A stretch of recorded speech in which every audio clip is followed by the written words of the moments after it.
অক্টোবরে জুলাই সনদ সই হবার পর থেকে বিভিন্ন রাজনৈতিক দলগুলোর মধ্যে বিভেদ যেন আরও বেড়ে গিয়েছিল। বিএনপি আর জামাতের মধ্যে বিভেদ বেড়েছিল, আর এনসিপি তো সনদে সই করেনি। এ থেকে একরকমের অচল অবস্থা দেখা যাচ্ছিল। কবে নির্বাচন, কবে গণভোট, কবে আদেশ, এই নিয়ে বিভিন্ন দলের বিভিন্ন রকম বিতর্ক।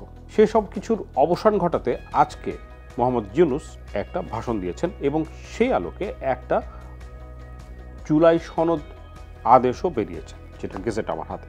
তিনি বলেছেন গণভোটের প্রশ্নটা কীরকম হবে এবং গণভোট আর নির্বাচন একই দিনে হবে। কিন্তু এখনো পর্যন্ত দলগুলোর মধ্যে এই ব্যাপারে সবাই যে খুশি সেটা মনে হচ্ছে না। এই গেজেটে কি আছে, গণভোটের প্রশ্নগুলোতে কি আছে, এই নিয়ে আজকের স্টার এক্সপ্লেন্স। প্রথমেই প্রধান উপদেষ্টা মোহাম্মদ ইউনূস একটা ব্যাপার পরিষ্কার করেন যে নির্বাচন এবং গণভোট একই দিনে হবে। এই নিয়ে বেশ কিছুদিন ধরে জামায়াতে ইসলামী বলছিল যে গণভোট অবশ্যই নভেম্বরে হতে হবে আর এরপরে নির্বাচন। সেইটা এখন পিছিয়ে গণভোট এবং নির্বাচন একই দিনে হচ্ছে। মোহাম্মদ ইউনূসের ভাষণের পর উনি ভাষণেই বলে দিয়েছিলেন যে এই অনুযায়ী একটা গেজেট প্রকাশিত হবে। এই সেই গেজেট, এইটা হচ্ছে জুলাই জাতীয় সনদ সংবিধান সংস্কার বাস্তবায়ন আদেশ 2025। এই গেজেট অনুযায়ী এখানে বলা আছে যে কিভাবে এটা বাস্তবায়ন করা হবে, যেটা বেশ কিছুদিন ধরে এনসিপির দাবি ছিল যে একটা বাস্তবায়নের রূপরেখা বা একটা অন্তত দিক নির্দেশনা পাওয়া দরকার। তো আগে থেকে একটা বাস্তবায়নের বিষয়টা পরিষ্কার হওয়ার দরকার।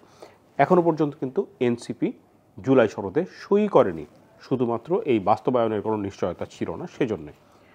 তবে পাশাপাশি তাদের আরও দাবি ছিল যে এই যে বাস্তবায়নের যে আদেশ, এই আদেশটা সই করবেন প্রধান উপদেষ্টা, রাষ্ট্রপতি নন।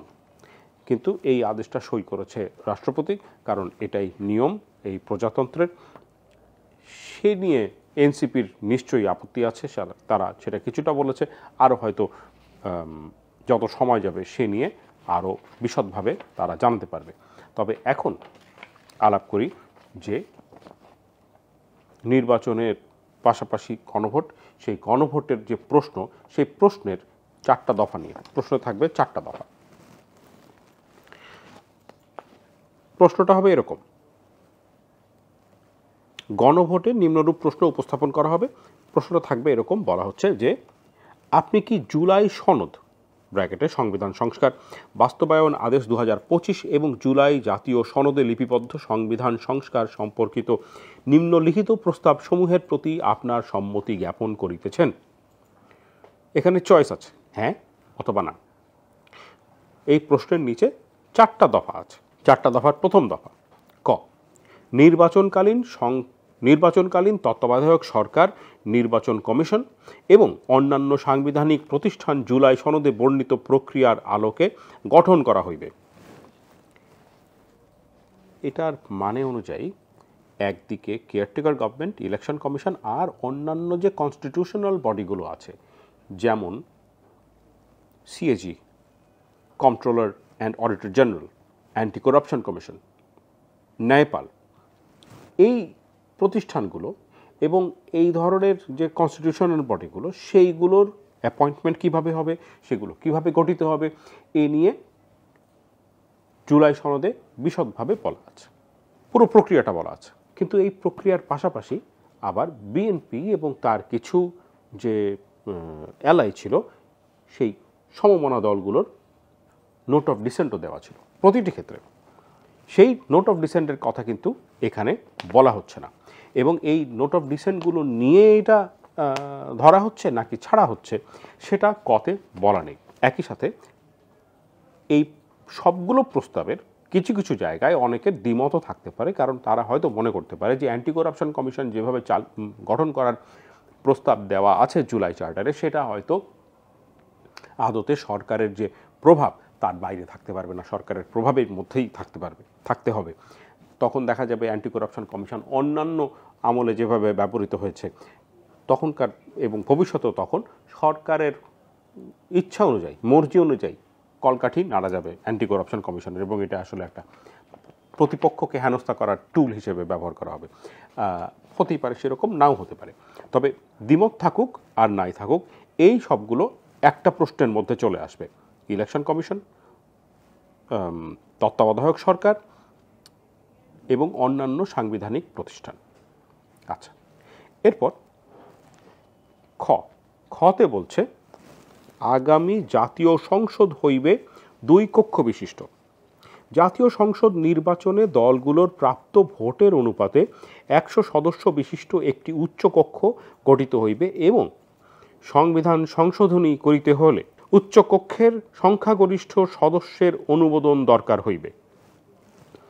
তাহলে বিএনপি এই জায়গায় দুটো নোট অফ ডিসেন্ট রেখে দিয়েছিল, যেটার দুটোকেই তাহলে এখানে খারিজ করে দেওয়া হচ্ছে।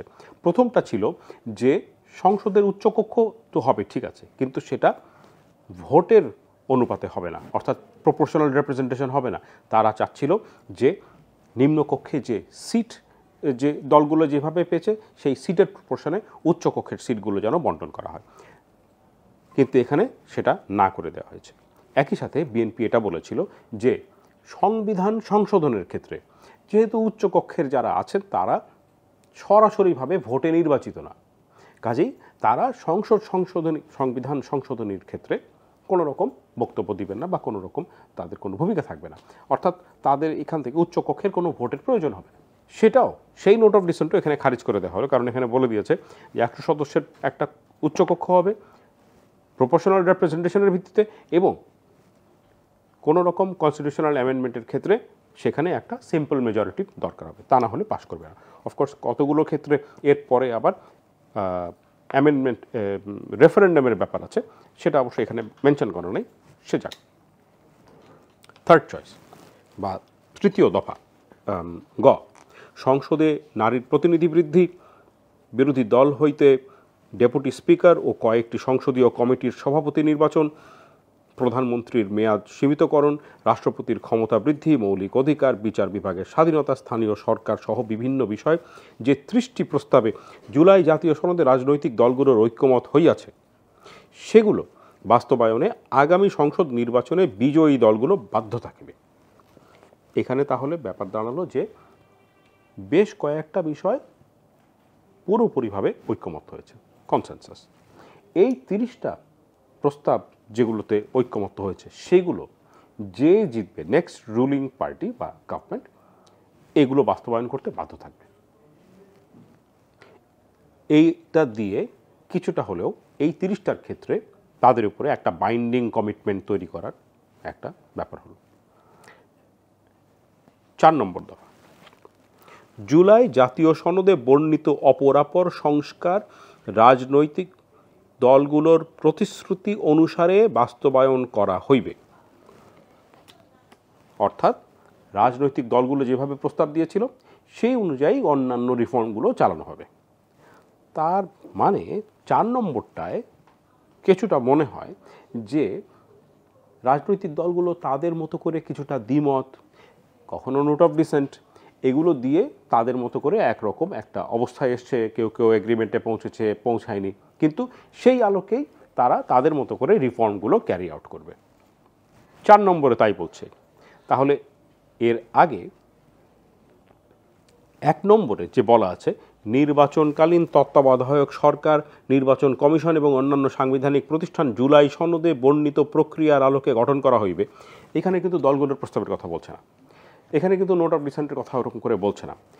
আসলে এই দুটোর মানে কি, এইটা এখনো পর্যন্ত পরিষ্কার করা হয়নি।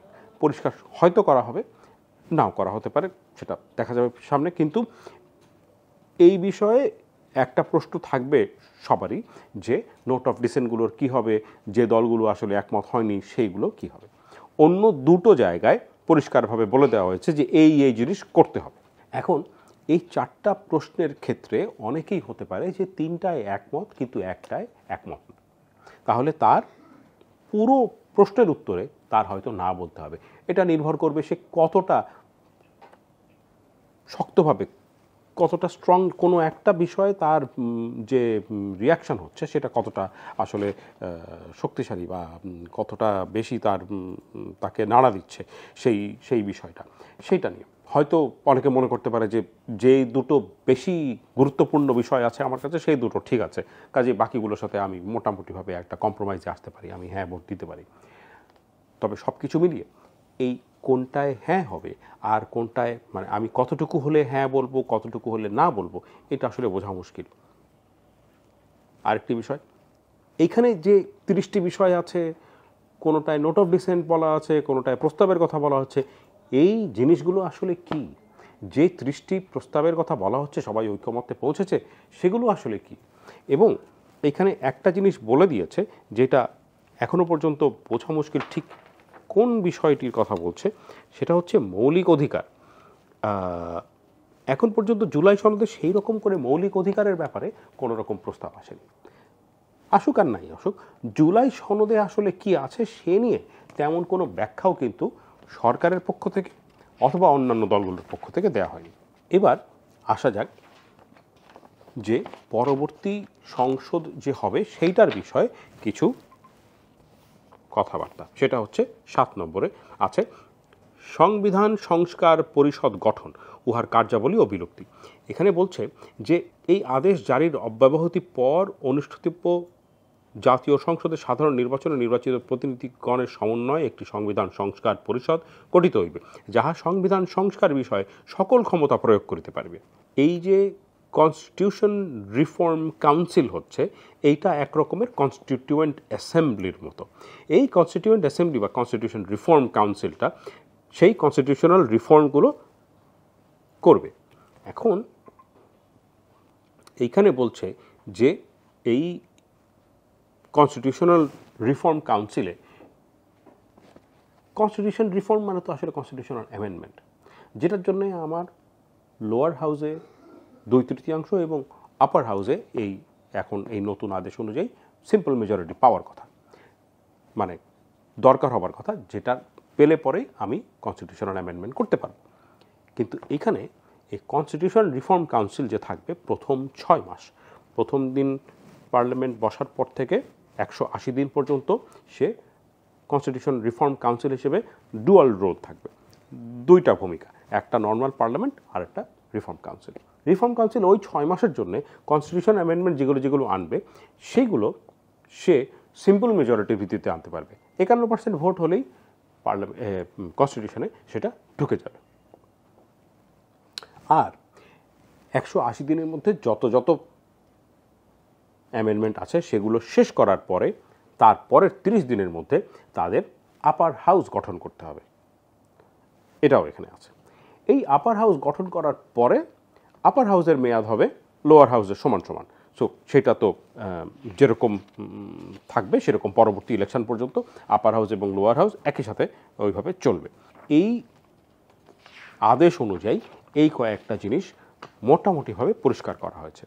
কিন্তু এখন স্বভাবতই সবগুলো দল খুশি হতে পারছে না, কারণ তাদের প্রত্যেকের যে দাবি ছিল তার সবগুলো দাবি মানা হয়নি। কেউ কেউ মনে করতে পারে তাদের কম দাবি মানা হয়েছে, অন্যদের বেশি দাবি মানা হয়েছে, কারো উল্টা হতে পারে। তবে এ নিয়ে দলগুলো থেকে সেই রকমভাবে প্রতিক্রিয়া এখনও পাওয়া যায়নি, এখনও প্রতিক্রিয়া আসছে। এই বিষয়ে আরও কিছুটা হয়তো পরিষ্কার করা হবে সরকারের পক্ষ থেকে, দলগুলোর পক্ষ থেকেও তাদের দাবি দেওয়া আসতে থাকবে। ততক্ষণ পর্যন্ত অপেক্ষা।